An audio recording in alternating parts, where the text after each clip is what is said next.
Hello, everyone. Welcome to the Star Wars Legends Podcast, Episode 7. I'm Jeremy from Stupid Chainsaw Productions, and here we have John Tuttle. Also known as Dylan. And we got Brian today, also a member of the Alliance and other such groups. So we'll begin this podcast with how Brian got into the EU, since he's new, and that's what I do on here. Well, Jeremy, it's a long story, but I'm going to cut it short anyway. Basically, I was at my cousin's house, and he was playing a video game on his computer at the time, and it was a Star Wars game, and I didn't recognize it.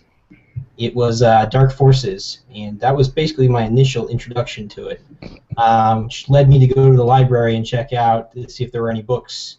I found the Dark Forces novelization book, if you want to call it a novelization. But next to it was the Backdoor X-Wing book, and that was actually my first Star Wars novel. It was the fourth book of the X-Wing series. Go figure. That happens sometimes, man.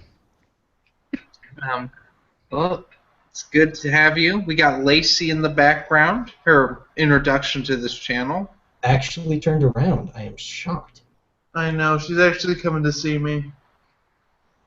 Anyway, so let's get into it. Let's talk some Armada. Dylan has a little gripe with Fantasy Flight. I wouldn't call it a gripe.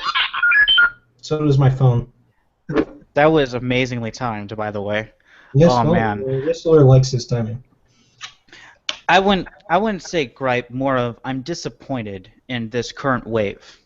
Now, if you haven't been following it, they announced Wave 3 of Star Wars Armada, which is going to include 2 new expansions, the Gallifrey Transport and the I don't know what it's called, but it's like basically the troop carrier from Star Wars Rebels as the Imperial one. And it's going to be like, there are new types of ships called flotillas, which aren't that strong in-game, but give buffs to your other ships.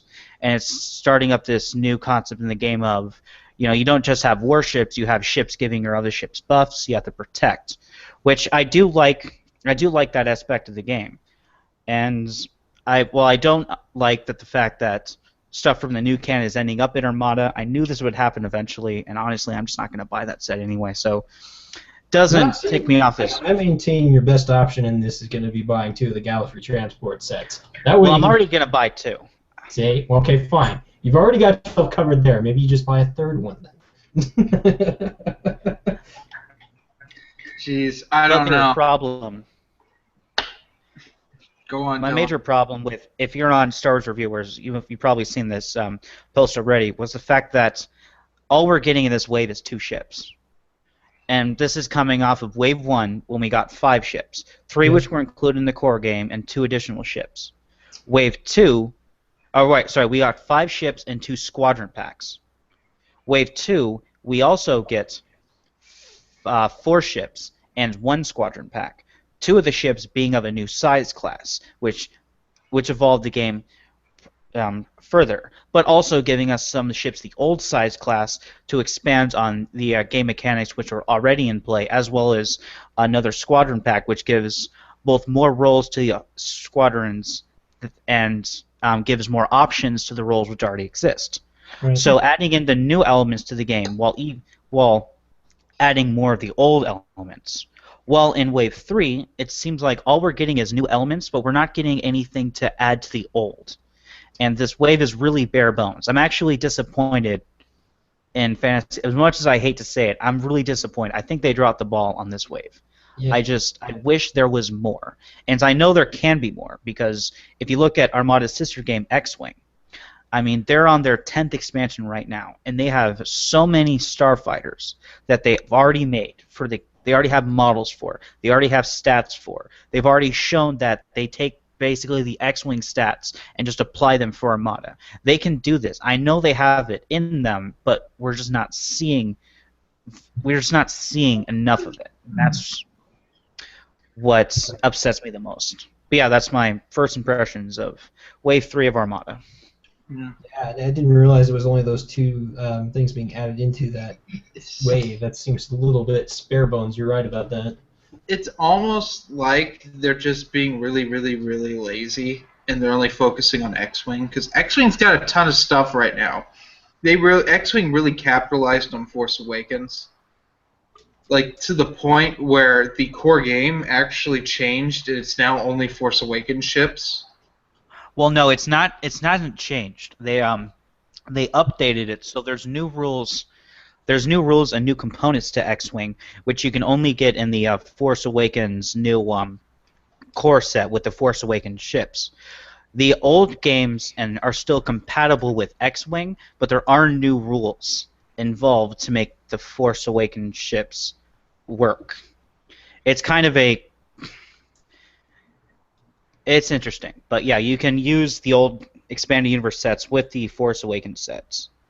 So, for all you true Legends believers, you can make a wing of all Star Wars Expanded Universe ships and just completely destroy all the Disney canon ships that are coming out. Because let's face it, that's what you should do.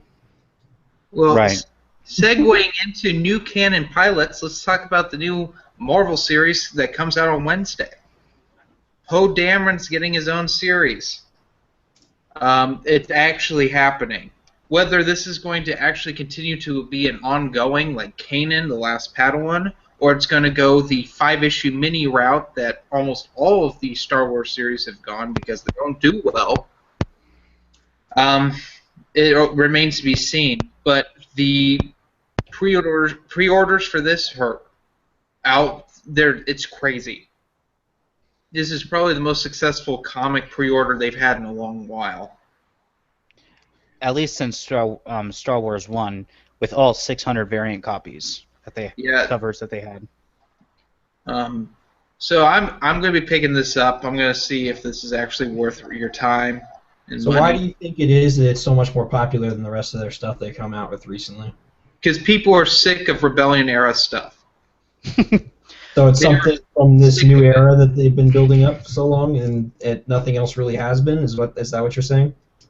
Yeah, what's been going on lately, it's a combination of the Marvel era stuff, with the exception of the miniseries Anakin and Obi-Wan and Anakin, and Kanan the Last Padawan. They're all Rebellion era. They all take place in that, in between episodes 4 and 5, and on top of that, the new Star Wars Battlefront game takes place in that era.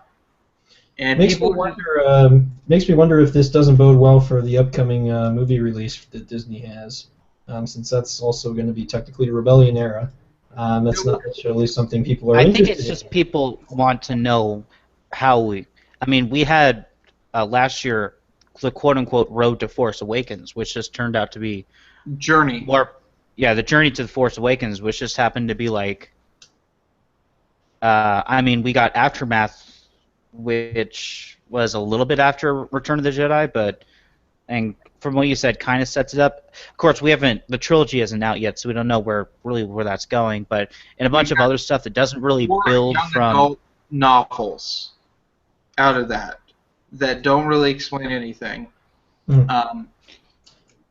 We got Shattered So I'm wondering Empire, which is about Poe Dameron's parents, which I didn't even catch on to that.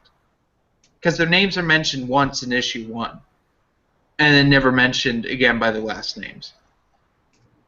And that was really tacked on. And yeah, and then we have this C-3PO one-shot that has been being pushed back for a while. It should have come out last week. Should have came out. And it didn't. And so I don't know if that's ever going to come out. And it's going to explain how C-3PO got his red arm. Okay. But also in other news, comic related, Rogue One prequel comic coming out.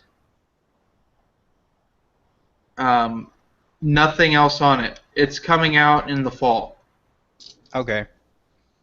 Like with Rogue One, they're not saying anything about it. So, but what's the release on the movie? Release date on the movie? December. December. So this is supposed to come out before the movie, then. Yes.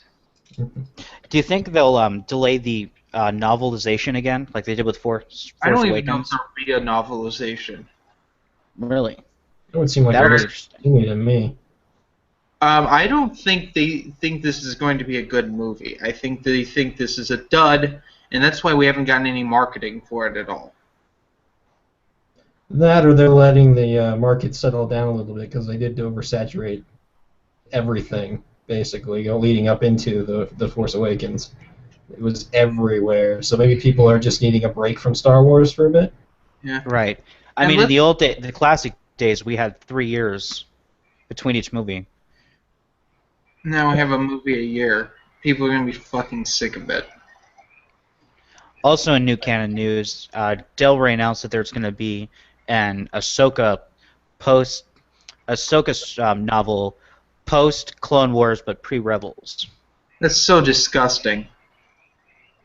I mean, I think we all know my opinion of Ahsoka, but let's talk shit about the Clone Wars real quick since we're doing a podcast. I fucking hate the Clone Wars. I wish it would die. I want to urinate on every copy of the Clone Wars I see. I want to urinate on Filoni's stupid fedora. He has cowboy hat. So It's Joey, close. what It you're might as well be a telling me fedora is- than a neck-bearded asshole. what you're telling me is you feel quite strongly about this. I fucking hate it. Alright. I hate that Ahsoka's in Rebels. I hate that. I hate that she's like the most competent person in Rebels, but she's a failed Padawan.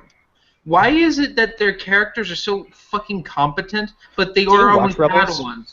Kaden was a Padawan.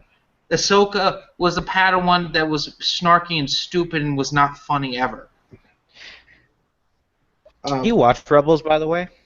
I've watched maybe 3 episodes. All right, so you haven't seen the season finale then? There's 2 more episodes than I watched. Oh, They're drunken blurs of annoying. yeah, the season finale numbers haven't yet, but I'm keeping up with my Rebels ratings. Basically, I don't know if since the last time I've updated it, every episode is getting between like a 0.46 and a 0.61. Jesus Christ. That's worse than the first season. And if you guys don't know, I actually have a document where I keep track of the ratings that Clone Wars got and the ratings that Rebels is getting, just as a straight comparison. I've been keeping up with. Yeah, everything since my last update has been between a 4.8 and a. Oh, actually, they got a 6.8 once. Yeah, it's been. Meanwhile, Clone Wars Season 2, the first episode got a 2.58. Second episode got a 2.58. The third episode got a 2.8. Yeah. We still don't have the season.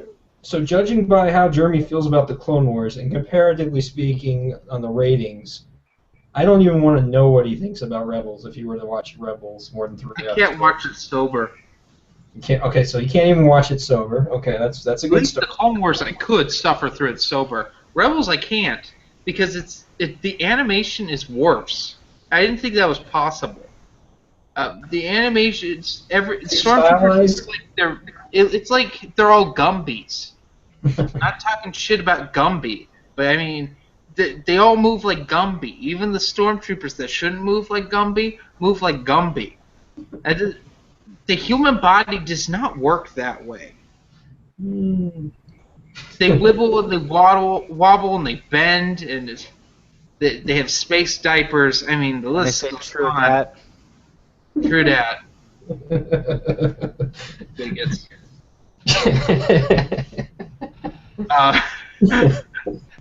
Shit, I lost my train of thought. Sounds good. You're still on the right track.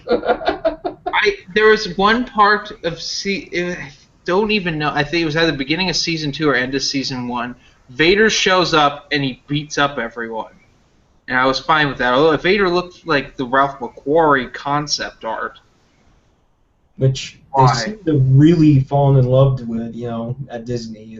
It's not even like a good version of the Ralph McQuarrie art, because if you read Tales of the Jedi, a lot of it ends up looking similar to the Ralph McQuarrie art. near the end of it. I use a lot of Ralph McQuarrie's designs for Yavin 4. And that's nice. It looks nice. Rebels doesn't look nice. I mean, they have the concept art for Chewbacca, and it's now a species in Star Wars. I don't know why, but it is now. Yeah. Overall, all in all, don't watch Rebels. Apparently, they killed off Ahsoka in the season finale. Hooray! Or good.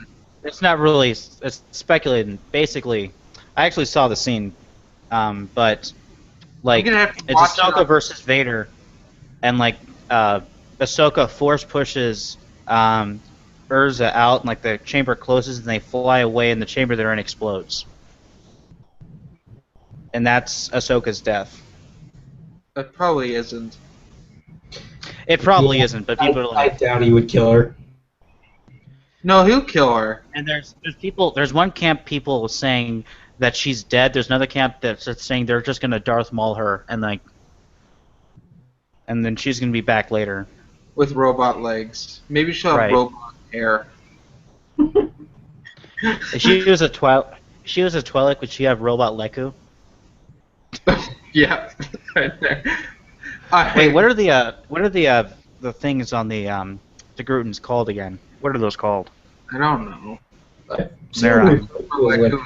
They're head tendrils. Anyway, this is getting really nerdy right now. Yes, it is. What's wrong with that? Viewers. Am I not in the right place?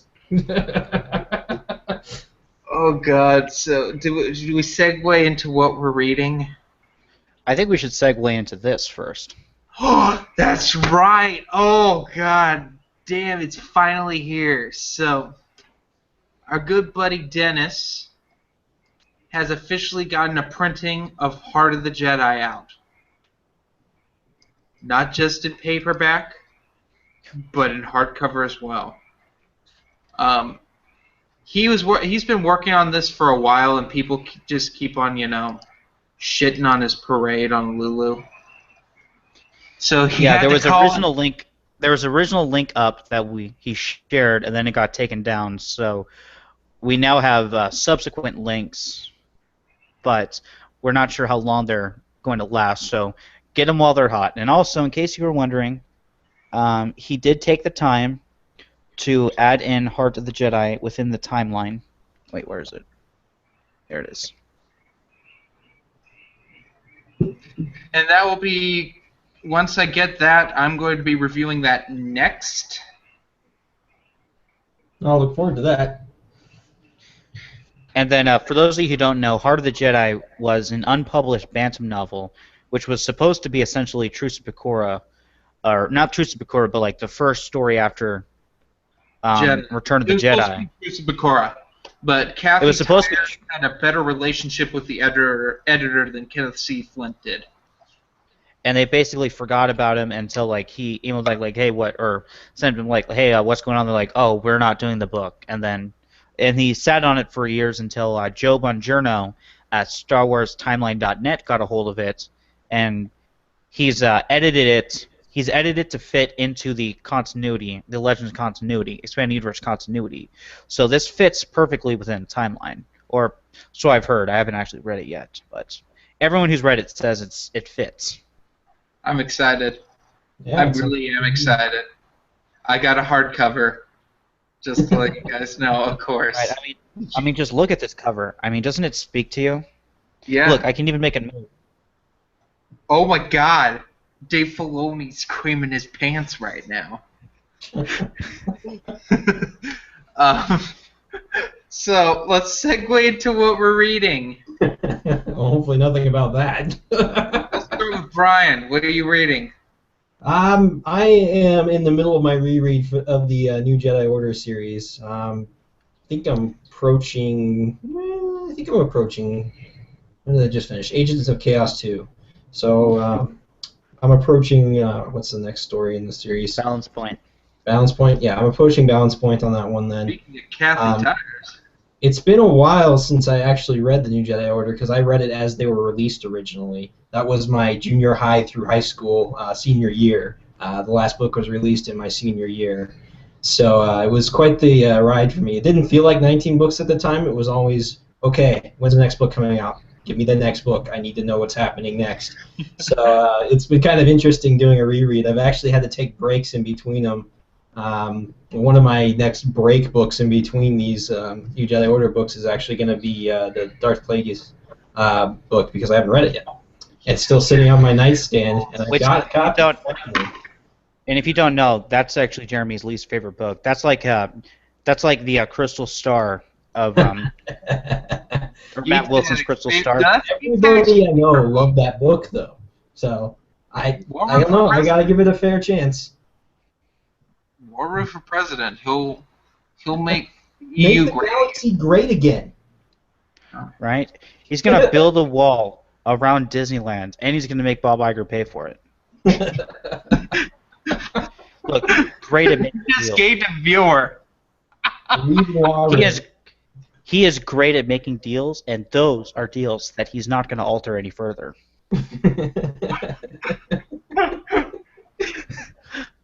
Anyway, back to what we're reading. Yeah, so what are you guys reading?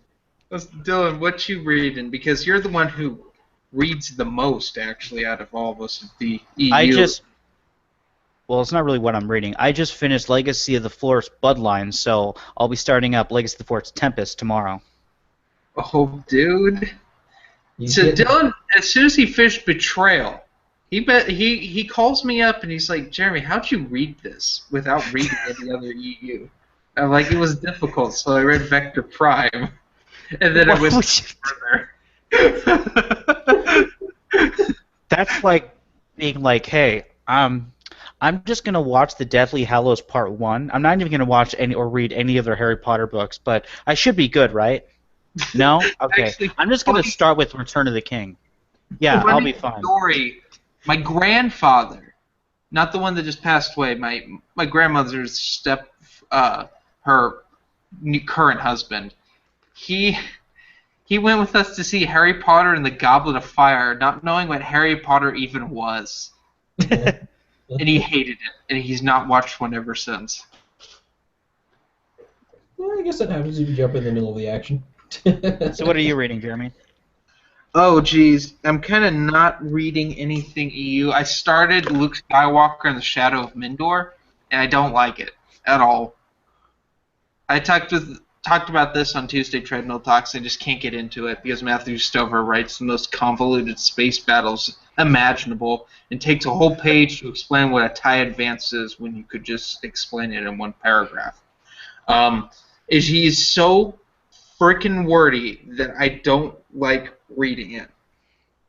And someone's thinking, oh, books are full of words, Jeremy. Oh, you fucking dumbass. You retard. And I'm like, hold the phone, bitch. Hold the fucking phone. Alright.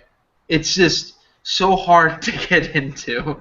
I was enjoying the introduction, and then Chapter 1 began, and I've just kind of stopped reading it. So, new canon-wise, I've been suffering through Marvel, Star Wars, and Darth Vader. I've just finished issue 10 of both of the series, and I must say the changes they're making to characters are really stupid. Boba Fett is evil. He is straight up incredibly sadistic for no apparent reason. He's just an ass. You know how Boba Fett, he just didn't care about anything, really? He just wanted the money. Well, now Boba Fett takes pleasure in torturing people for no reason, and beating up people for no reason, and doing all these things that are nonsensical for no reason. Oh, and he and Luke have already fought. They fought in issue 6. Okay. Well, Luke was blind. Yeah. Luke, who has little to no Jedi training except for the few hours he had with Obi-Wan, is able to hold his own against the most notorious bounty hunter in a Mandalorian. Well, I mean, to be fair in the new canon, Rey had absolutely no Jedi training at all, and she was able to hold her own against a Sith Lord. That's not a Sith Lord, he's a Knight of Ren. You gotta get that right. We can't use George Lucas terms here. Okay. See, I haven't even seen the movie. I'm just going off That what I Knight hear. of Revan or Knight of Ren? That one is still not clear to me. Oh, jeez. Other weird things. Han Solo's kind of life is really, really, really, really, really, really, really, really annoying, and is officially the worst Star Wars character ever written. Even worse than Kira Holt. Yes, even worse than Kara Holt, because Kara Holt is boring, but this character's boring and annoying. And it's supposed to be a comic relief character, but ends up being kind of like a Jar Jar Binks. I'm shocked he didn't step in the poopy. Yeah. There are Luke moments where I goes think to Nar Shaddaa, which is now canon and new canon. I like how they took the Smuggler's Moon and they made that canon. Because he wants to go to the Jedi Temple in Coruscant. Oh, he leaves the Rebellion to do this. He's no longer part of the Rebellion. Right. He quit his military service. Just like that. And he takes one of their X-Wings. Even though the Rebel Alliance is on the run and needs all the tech they can get, they let him have an X-Wing in R2-D2. Okay. Oh, and so because he gets kidnapped by a Hutt naturally, who collects Jedi artifacts. who else kidnaps people? I mean, come on. Oh, and this Hutt has robot legs. Right. Legs. Okay. And to make matters worse, so because C-3PO and Chewbacca haven't been doing anything because the Millennium Falcon got really damaged because Darth Vader tried to use the Force on it or something stupid. No, it was these weird tentacle monsters were tearing it apart while Darth Vader chopped off the foot of an AT-AT that Han Solo and Leia were driving. And that was in issue 3 or 4. So you're saying we should expect a can rant soon? Oh yeah, you should see Skywalker Strikes review coming soon because someone got me the trade of it. How about that Star Wars issue 3 review? You can kiss my ass. I might as well suffer through all Skywalker Strikes. Oh, do you mean the original 1977 issue 3? No, I mean the issue 3 that you said you would never read. You wouldn't even disgrace your toilet by flushing it down. Are you talking about the Dark Horse Star Wars by Brian Wood? Because I already reviewed that issue 3. I reviewed that several years ago now. Dylan, I just don't know what you're talking about, and I don't want to know. But anyway, so Darth Vader, meanwhile, is interwoven in this. He's just figured out that Luke is his son. Okay. But now he has his own special team because no one trusts him anymore because he kind of Emperor blamed him for blowing up the Death Star, so it's pretty much EU again. I'm reminded of that Robot Chicken skit. Yeah. But now he has a special team that consists of an archaeologist named Alpha who has a nice butt. And kind of no personality at all, except for she's kind of slightly Deadpool, but can't reform. And no, that's not a raccoon. That's my cat. She walks like a raccoon, but it's the cat. But a protocol droid that is fluent in not only etiquette and protocol, but also torture, that acts just like C-3PO. And an astromech droid that's also a weapon of mass destruction. Oh, and now he has an army of elite battle droids reminiscent of Filoni's Clone Wars. Right. That's his private army. But he finds out that the Emperor has come out with more Grievous type assassins rather than having more Emperor's hands or Inquisitors. They have this cyborg makes these assassins that can use technology to enhance their force powers, I think. It doesn't make any sense how they explained it. That's how the first arc ends, and now Vader is being babysat by this guy who has a monocle That's his character, which the monocle makes him smart. Oh, okay. He's really competent because he has a monocle. I'm pretty sure that's the reasoning. They don't say that. Monocle, and I'm not talking about space monocle like Chuck Wendig would give someone. Mhm. It's just a monocle. Because I guess glasses exist in Star Wars now. Okay. Right. He has a monocle. Oh, that one guy that Darth Vader choked out is she's over there. He is his boss now. You remember the guy he choked out in the original Star Wars? Well, it's his boss. Isn't that funny, guys? Mm-hmm. Yeah, I didn't think so. And sorry, the family's home. Anyway, that's pretty much what I've been reading. Let's wrap it up with some questions. Well, we got a few questions. First question is coming from Dark Snovia. He says, what is the best way to read the new canon? Because it's hard for me to read and because it's so shitty. Drunk. I would say don't. Yeah, that's actually the best answer. I haven't been reading any new canon, and I'm still maintaining some semblance of my sanity, so... Yeah, I think that's probably the best answer. Just don't. And if you're an absolute sadist, I suppose you can listen to somebody who has read it, and that could be it for you. Well, I'll read it for you, because some of it is actually pretty entertaining. So it's like the Clone Wars. It's like 15 to 20% good quality stories. Yeah. And then the rest is just like... Why? They call it the Filoni standard. Okay. Got it. I knew there was. By the way, that 15-20% is on a good day. Yeah. Anything you want to add, Brian? Beyond that, no. I think you guys got it pretty covered. Just glad to have the industry standard term added to my vocabulary for this Filoni standard. And speaking of Filoni, Darth Beard asks, besides Filoni and the Rebels nonsense, what are your favorite and least favorite parts of the original trilogy and the prequels? Oh, jeez. I can do the prequels right now. My favorite parts are... I'm going to cheat with this one. When the EU made sense of some of the really bad writing in the prequels, and you're like, oh, that makes more sense. The worst part of the prequels is Jar Jar Binks, by far.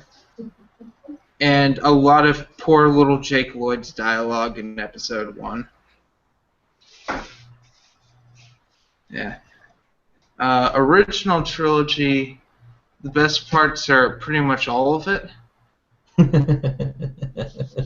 Cop-out answer. The worst parts, though... I'm getting the whole Ewoks thing, but I know Matt will kill me if I say that.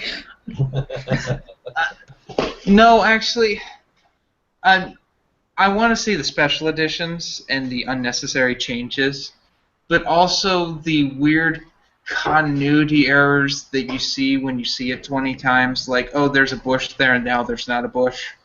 Mm-hmm. Or when I think the thing that makes me cringe, the only thing that makes me cringe in those is when suddenly Carrie Fisher puts on a British accent in one scene while talking to Tarkin before they blow up Alderaan. She talks a different way as opposed to how she talks through the rest of the trilogy. Interesting. I never noticed that. Yeah, you'll know that can be attributed to the fact that Imperials. There seems to be an Imperial dialect, which is what we in our universe know as the British dialect. It could be that she's just used to talk to Imperials in that way, or through something that's just how she talks to Imperials. Yeah, I can see that slipping in. It's not too hard to explain. By the way, this is my campaign for Leland Chee's job, just trying to fix all these retcons. Fix all these you had some really good ones for the Clone Wars. Who, me?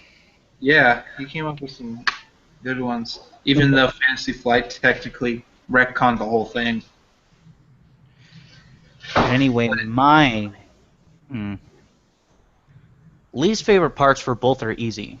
My least favorite part is pretty much the beginning of Attack of the Clones, because it's a whole lot of nothing that kind of happens. Until the speeder chase. Yeah, that's... Well, no, not even that. The speeder chase is okay, but even that doesn't really have a point. It's really up until Obi-Wan gets to Kamino that the plot really starts rolling, and from then on, it's an okay movie. But really, the first part of the Clone Wars is difficult for me to get through. Whenever I watch the Star Wars movies, it's difficult to get through that, and the part of that I'm going to get to when I get to the original trilogy. There's also another difficult part to get through, but best part of the prequel trilogy, I'm going to say this: the final half of Episode 3, just because of all the closure that you get, or not really closure, but all the loose ends, or all the essentially, you know everything that's going to happen going into Episode 3. I think. Yeah. Unless you're watching it for some reason in timeline order, 90% of Star Wars fans going into Episode 3 knew what was going to happen at the end. But to actually see it unfold... It does tie pretty well to Episode 4. Right.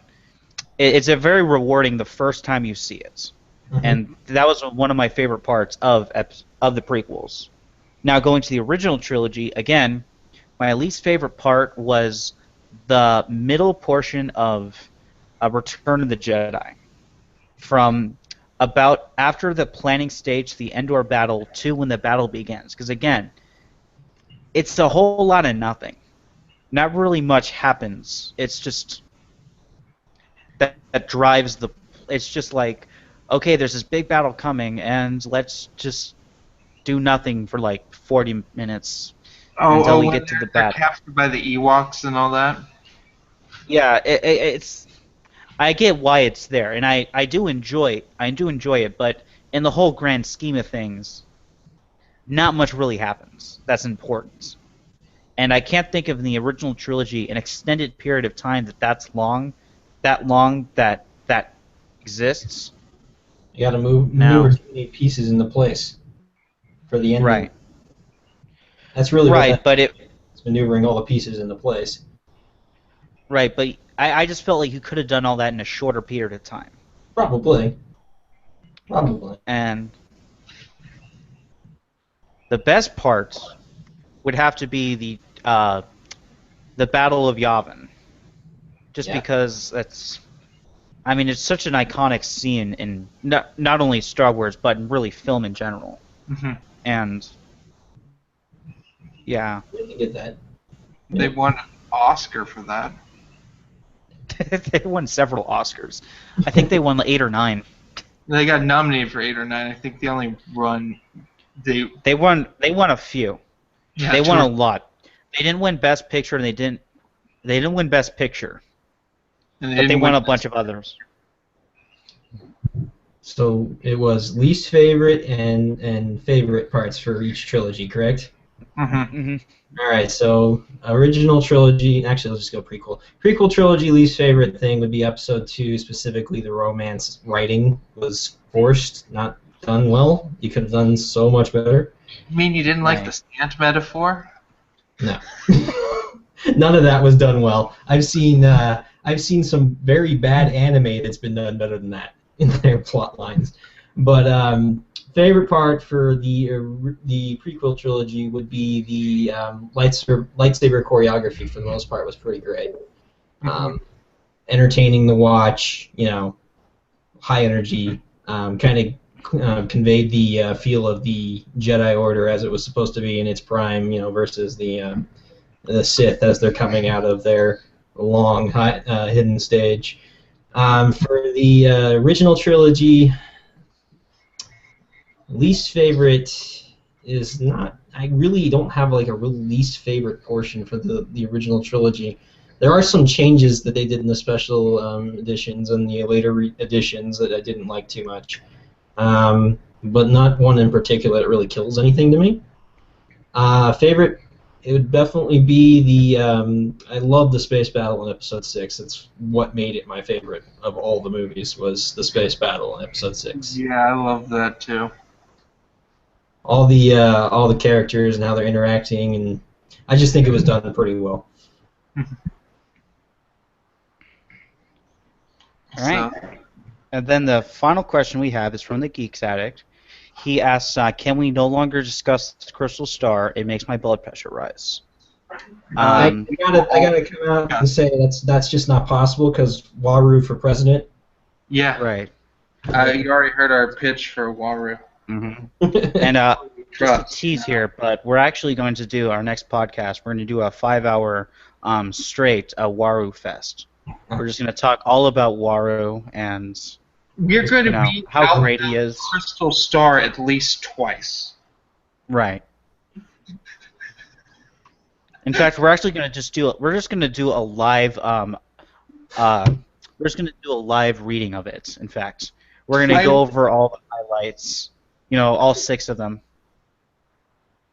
So that's why you guys are looking for voice actors. Yeah, actually, what we're going to do is I'm going to show you how to make Waru out of jelly. Mm-hmm. You literally just take it out of the container, and then you make Luke. Then you make Luke dive into it.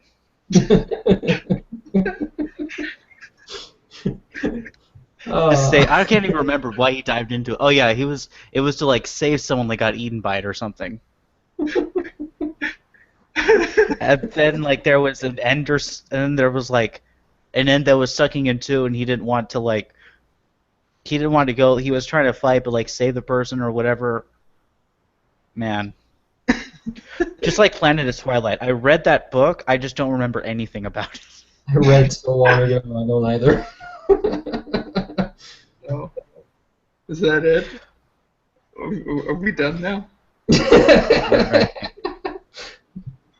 And well, until next week when we have Brofest. Right. It seriously is though the best novel. I mean, how it didn't win like all the awards, and I mean it was a New York Times bestseller. You can't deny that. Yeah, well, I mean, look at only quality book. I'm pretty sure it didn't look wobble. Right, but seriously, only quality books ever make it to the New York Times bestseller list. I mean, have you read Aftermath? Yeah. Clearly, that is the standard by which we must judge ourselves on. Right, right. It's a prestigious list of only the finest pieces of literary work. And only mainly just that. Right, exactly. And that's why they're collecting dust in my Barnes & Noble. How's that viewer? Did we lose him yet? No, we still got a viewer. Anyway, guys, Oh. Have a nice day. It's been fun recording tonight. We should do this again in about 2 months. Right.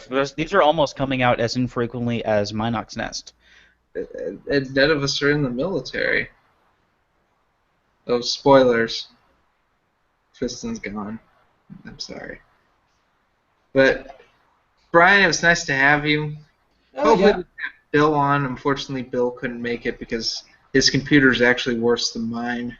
Yeah, well, you know, Bill's a huge advocate for Waru for president, so he would have loved to chime in there. Yeah. How do we have 3 likes and 2 dislikes? Is Elizabeth Tops watching this now? Oh, yeah. Edward, go away. Please. Okay, so we've hit our quota. Okay, good. Bye. Bye.